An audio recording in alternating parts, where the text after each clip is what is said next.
avec la Chine, qui est juste à côté. La Corée du Nord, c'est le bébé de la Chine. Et c'est l'instrument qui sert à la Chine à pointer la Corée du Sud, le Japon, des alliés des Américains.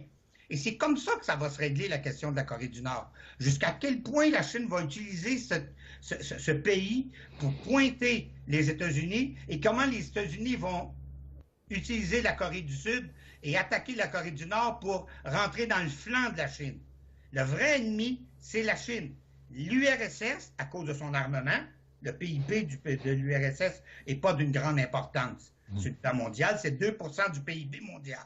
Ce n'est pas une grande puissance économique. Mais avec les dernières déclarations de Poutine, c'est une grande puissance militaire. C'est dangereux. C'est des grosses affaires dont je parle. Là. Et les USA, là-dedans, où est-ce qu'ils se placent?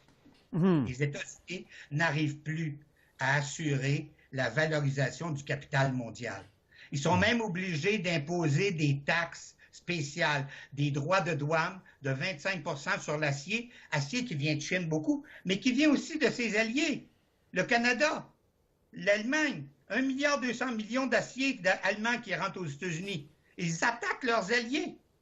Alors, c'est de ça qu'on est en train de discuter. Et l'Iran fait partie de l'équation. De quelle manière? L'Iran refuse de vendre son pétrole en utilisant essentiellement ce que l'Arabie saoudite fait, utilisant essentiellement les pétrodollars. Le pétrodollar, c'est la survie des États-Unis. Le jour où l'Iran, la URSS, la Chine et d'autres pays commencent à abandonner le pétrodollar, les États-Unis d'Amérique s'effondrent.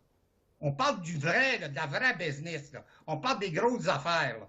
Les États-Unis d'Amérique s'effondrent. Pompeo, qui d'autre? Nommez-moi les autres. Qu'est-ce qu'ils ont fait hier au matin? Comment ils ont déjeuné? Qu'est-ce qu'ils ont dans les petites têtes? Rien à foutre dans l'histoire mondiale. Dans l'histoire mondiale, si l'Iran et d'autres pays abandonnent le pétrodollar s'effondre, l'économie américaine s'effondre. Et c'est de ça qu'on parle en ce moment, c'est de ça.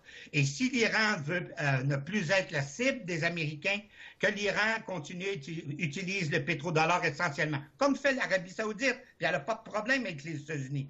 Mais l'Iran a le droit absolu d'utiliser la monnaie qu'elle veut quand elle fait du commerce. Et je reconnais ce droit absolu de l'Iran. Maintenant que l'Iran se prépare, parce que la pression va venir de plus en plus grande sur elle, tant qu'elle ne cassera pas, qu'elle ne cédera pas et ne lâchera pas l'alliance Pékin-Moscou-Téhéran. Mais c'est l'affaire de l'Iran, quelle alliance